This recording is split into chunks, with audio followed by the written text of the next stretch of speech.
Então, quando você pensar naquelas promessas que você, pretende fazer na sua listinha de planejamentos, que você não precisa esperar dia 31/12, você pode fazer hoje, em oração, no seu lugar secreto com o Senhor. Você precisa pensar nessas reflexões. Como está a minha vida?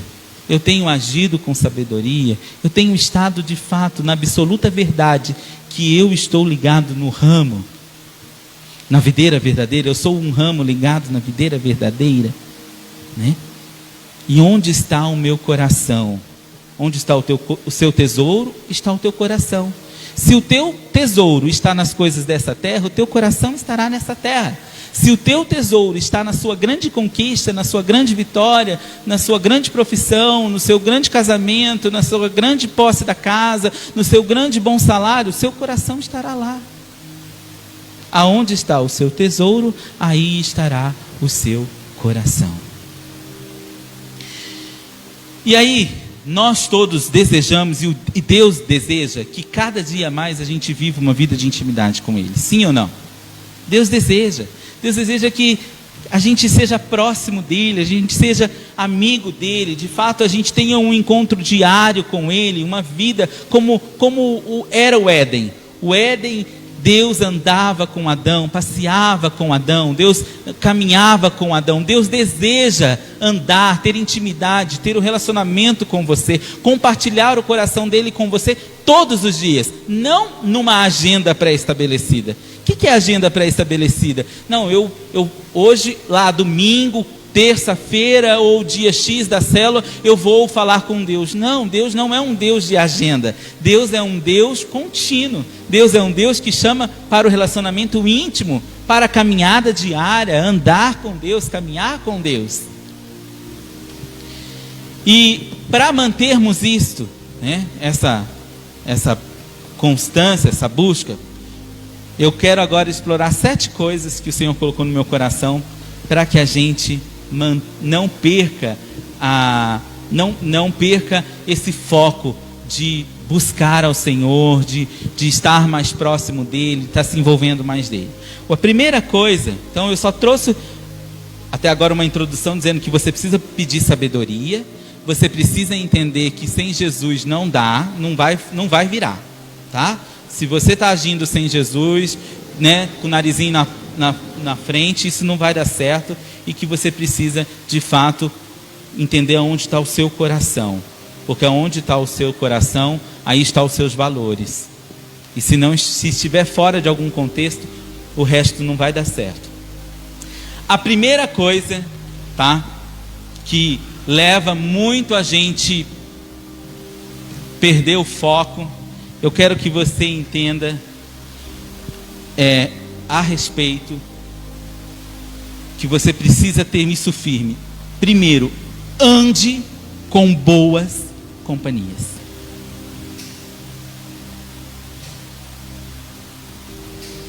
Ande com boas companhias. Por que eu quero te dizer isso? Você está lá animado, eu vou buscar Deus esse ano vai ser diferente, a partir desse culto, a partir de agora as coisas vão mudar, eu vou realmente buscar ao Senhor. Meu amado, primeira coisa, o apóstolo Paulo fala em 1 Coríntios 15:33, que as más companhias, elas corrompem os bons costumes. A primeira coisa para você manter o foco naquilo que você quer, você precisa refletir com quem você tem tido comunhão. Quem são as suas companhias? Porque o salmista, ele fala no capítulo 1, no Salmo 1, que nós não devemos nos assentar na roda de escarnecedores, de zombadores, daqueles que trazem calúnia e difamam o nosso Deus. Meu amado, não tem como manter firme na esperança e na fé se nós nos envolvermos com más companhias. Más conversas distorcem os bons costumes. Distorcem os bons costumes. Então, você quer ser cheio do Espírito Santo? Precisa estar na companhia de pessoas cheias do Espírito Santo. Você quer manter a santidade, a sua entrega, a separação desse mundo? Precisa buscar as relações com pessoas que são desse mesmo foco. Buscar as boas companhias. Vamos ler lá o 1 Coríntios 15, versículo 33. Não deixem enganar, as más companhias corrompem os bons costumes. Se você começar a conviver, andar com pessoas que sempre vai estar minguando a sua fé, você começa, se você não se policiar o teu coração, daqui a pouco ele está descrente e frio. Sabe aquela coisa que quando você está tentando vibrar, se alegrar, vem um com um espinho e pum, explode. Meu amado, ou Deus te dá graça, ou precisa distanciar desse tipo de companhia. Ah, mas não tem como, porque na igreja existem várias pessoas que são cheias do Espírito e tem pessoas que não são. Pois bem, você deve ser a companhia que vai influenciar o outro. Se ele está fraco, se ele está desanimado, se ele está abatido, e não ser aquele que vai ser influenciado. Pode até ser por pessoas da igreja, porque na igreja a Bíblia diz que crescia trigo e também crescia joio, quando Jesus fala da parábola.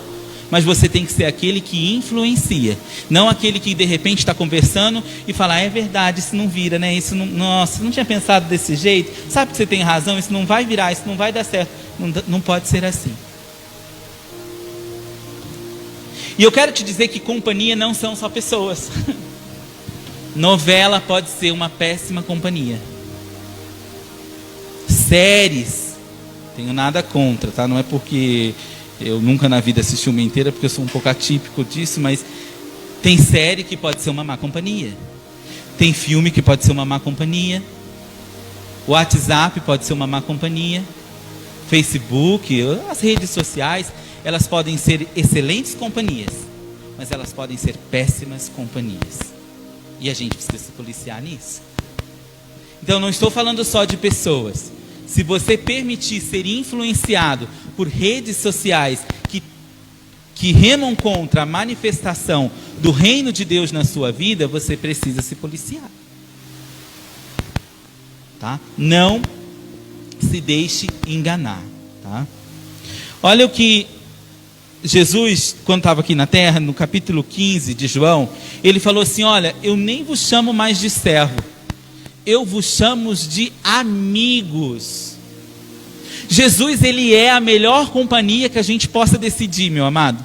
Jesus, ele é o melhor amigo que a gente possa compartilhar o nosso coração, abrir, pedir um conselho. E eu digo que Jesus, ele se manifesta assim na vida desse irmão aí que está do seu lado. Então você pode decidir ter a companhia do seu irmão para beber de Jesus, para ser alimentado por Jesus, por causa do irmão cheio do Espírito Santo que está do seu lado. Meu amado, não tem como você manter firme se você, nas suas decisões, quando você tem dúvida, você procura o conselho de um incrédulo, do amigo lá da esquina. Você precisa buscar boas companhias, porque boas companhias trarão bons costumes. Amém? Provérbios, eu vou ler para vocês, Provérbios 13, 20. Aquele que caminha com sábios será cada vez mais sábio. Todavia, aquele que anda na companhia de insensatos acabará arruinado. Quem caminha com o sábio, e não é sabedoria que a gente precisa pedir para Deus como base, quem caminha com o sábio se tornará sábio. Agora, quem anda com pessoas que são insensatas, será arruinada.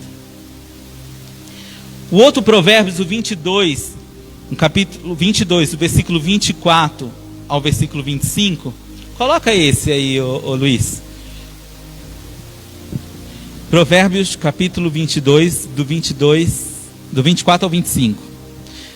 Isso. Não se associe com quem vive de mau humor, nem ande na companhia de quem facilmente se ira.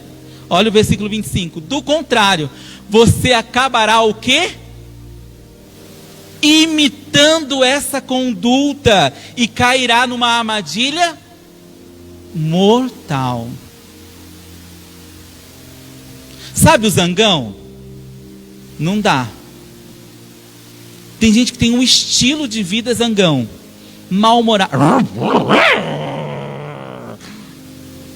Daqui a pouco você também está rosnando. Se você conviver com pessoas que vivem dessa forma, extremamente mal-humoradas, iradas, raivosas, se você não se policiar, não vigiar, você estará imitando. Não sou eu quem disse isso, é as Escrituras. Você começa a imitar essas pessoas. E como vamos resolver isso? Se esta pessoa tem a capacidade de tentar, de te influenciar, eu te digo, você pelo Espírito, você pode muito mais trazer a vida de Deus sobre ela. Mas não dá para a gente associar, ficar ouvindo, né, ligado, né, a esse tipo de comportamento.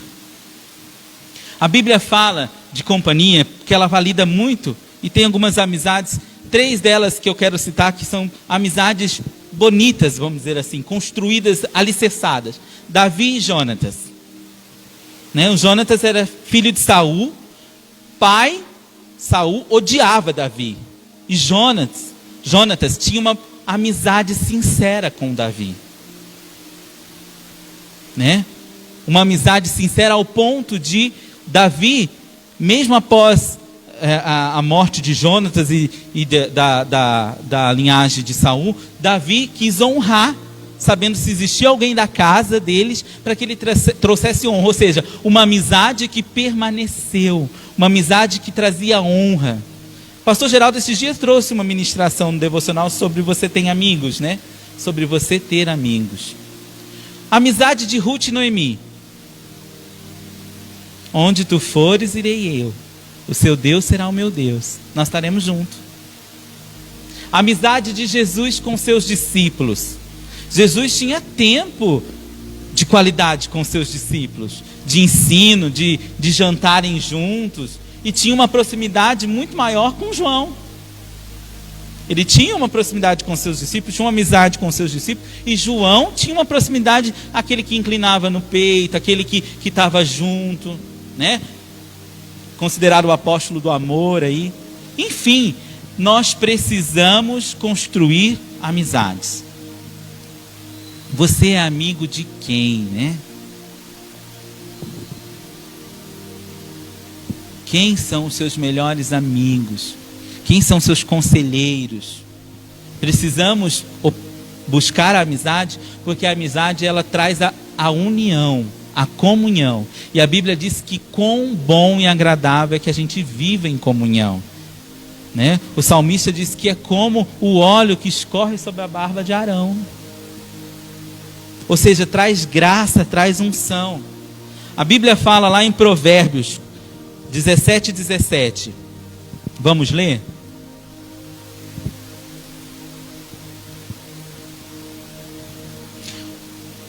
O amigo ama em todos os momentos. É um irmão na adversidade.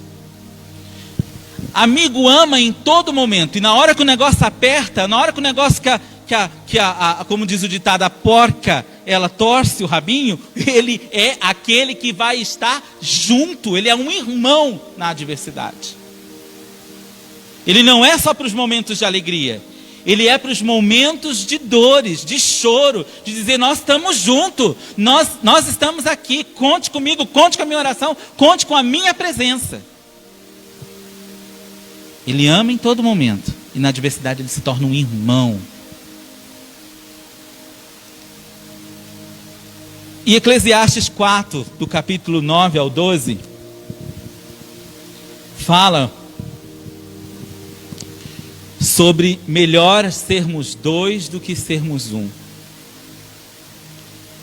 Que não dá para andar sozinho. Que quando nós estamos em dois, um cai, o outro levanta. Por que eu estou trazendo todas essas questões? Porque, meu amado, se você estava planejando coisas para o próximo ano isolado, você já pode ter uma interrogação. Pode ser que os seus planos não vai dar certo. Não tem como nós pensarmos de maneira isolada. Nós precisamos fazer planos contando com companhias de boas pessoas.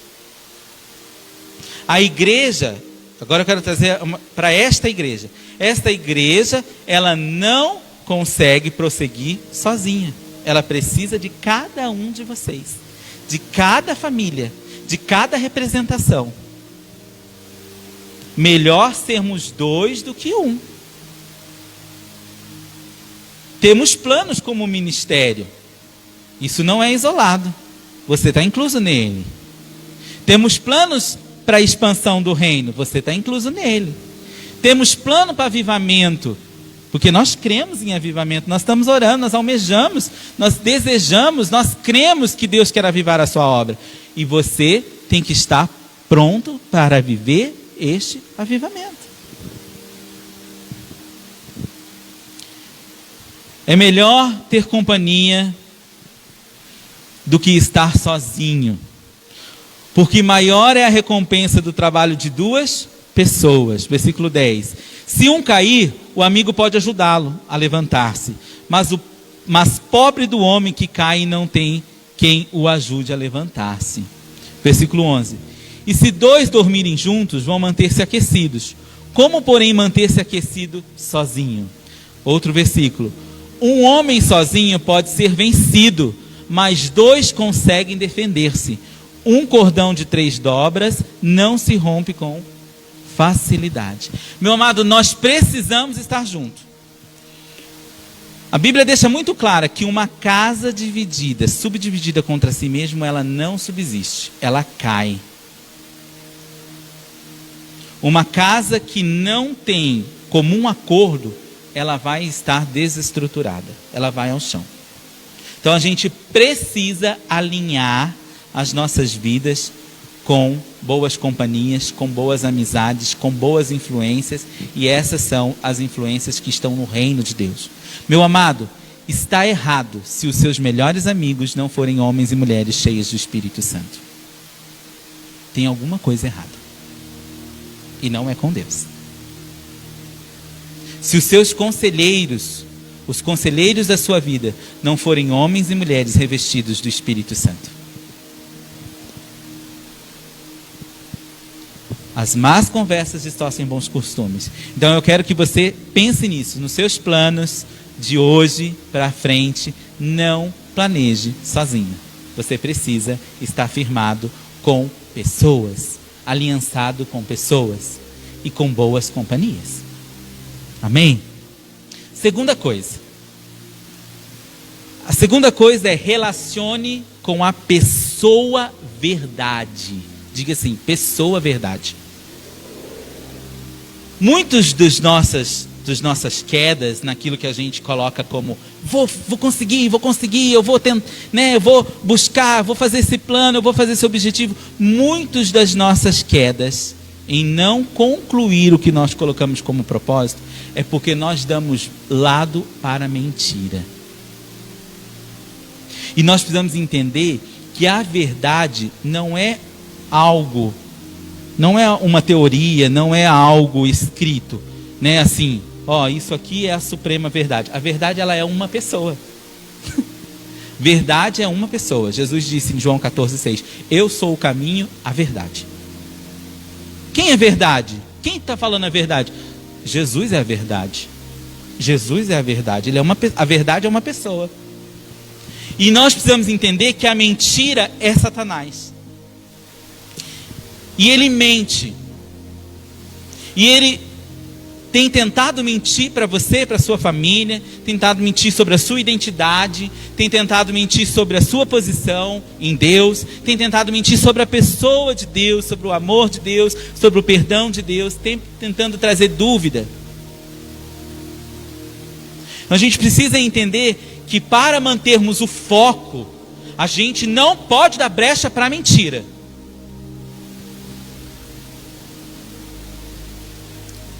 Pense em coisas que você desistiu, se não foi porque você deu lado para uma mentira.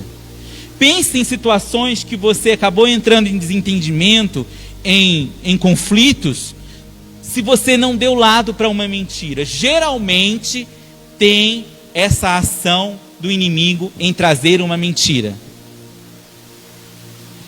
Então ele solta uma mentira a respeito do plano de Deus sobre a sua família, né? do propósito de Deus sobre a sua vida, sobre o seu ministério, e se você dá crédito nisso, você começa a ficar desanimado. Ou aquela coisa que você ouve assim, isso nunca vai ser para você. Nunca isso vai acontecer na tua vida. Quem disse isso? Quem falou isso? Da onde veio essa palavra?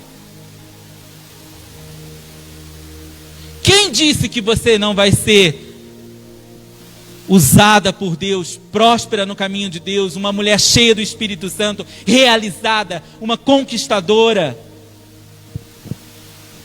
Por que você acredita em situações que o inimigo diz assim, você não é nada, você não é ninguém? Isso é uma mentira, bota por terra. Desde o princípio ele mente, as escrituras dizem, desde o início ele mente. Contou mentira lá no Éden, tentou Jesus, pegando a palavra de Deus, distorcendo ela, e da mesma forma ele é um mentiroso. E muitos dos propósitos não são dados sequências na nossa vida, porque nós em determinado momento nós acreditamos em uma determinada mentira. E aí nós precisamos nos revestir da verdade, que é a pessoa de Jesus. Meu amado, é muito sutil. É uma seta no seu pensamento, que vai gerar um sentimento, que vai gerar um comportamento. Uma seta mentirosa na tua mente, no seu pensamento, você começa a já sentir, não, alguma coisa errada, nessa igreja tem alguma coisa que está errada, tem alguma coisa que está errada aqui, tem alguma coisa que está errada, né? Começa a gerar um sentimento, daqui a pouco um comportamento, você está frio, você está apático, você está indiferente. É a manifestação de uma seta de mentira. Isso no dia a dia. Deus coloca algo no teu coração, como família, como vida, não deu certo na primeira vez, você começa já, ele não muda, ela não muda, pensamento, sentimento, não vou fazer mais isso não, deixa isso quieto, devia ser coisa da minha cabeça. Uma mentira que quebrou um propósito de uma direção de Deus. Então a gente precisa ficar esperto, porque muitos dos planos eles são frustrados, porque nós caímos na lábia do mentiroso. A vida dele é mentir, ele é pai da mentira. A Bíblia diz isso muito sério. E a mentira, ela tenta trazer algo no nosso coração, ela tenta trazer desânimo. Quando a gente acredita numa mentira, nós ficamos desanimados. E quando nós desanimamos, a intenção é, desanimei, deixei ela desanimada. Então agora eu quero que ela tome uma decisão, que ela desista. Porque nós podemos andar, podemos ter momentos de estar desanimados, mas nós não podemos desistir. Tem momentos que a gente fica desanimado, precisando de um bom ânimo. Mas quando o desânimo gera em nós uma atitude de desistência, o inimigo ganhou. Então, dê crédito à verdade. Jesus é a tua verdade. Ele tem verdades para você, sobre Deus, sobre o amor de Deus, sobre a esperança de Deus, sobre o perdão de Deus, sobre a misericórdia de Deus, sobre o cuidado de Deus, sobre a esperança de Deus, sobre a vida de Deus, sobre o Espírito Santo de Deus. Você não é um Zé Ninguém. Você é alguém amado, aceito, escolhido e ungido por Deus. Isso é a verdade. Isso é a verdade. É a verdade. É mais do que vencedor. Você é a ovelha do bom pastor. Você é a luz do mundo. Você é o sal da terra. Você é a esperança para os feridos. Isso é a verdade. Não dê crédito às mentiras. Muito do povo, ele padece porque falta conhecimento. Porque lhe falta conhecimento. Conhecer a verdade, e a verdade liberta. João diz isso: e conhecereis a verdade, pá, quebrará as tuas cadeias, pá, a verdade te libertará. Tem gente que está presa, não consegue andar porque está firmada numa mentira. Ela não consegue progredir, ela não consegue andar porque ela acreditou numa mentira. Mas conhecereis a verdade vos libertará. Se o Filho vos libertar, verdadeiramente sereis livres. Portanto, denuncie as mentiras da sua vida. Coloque elas à tona e diga: aqui não, eu creio na pessoa verdade que é Jesus. Uma outra coisa, terceira coisa que nos levará a manter firmes nos nossos propósitos é: fale o que edifica. Abra sua boca para edificar. Seja alguém que constrói, seja alguém que edifica, seja alguém que traga um edifício de Deus através dos seus lábios. Tiago, ele nos fala muito sobre a questão do falar. Capítulo 3, do versículo 1 ao 12.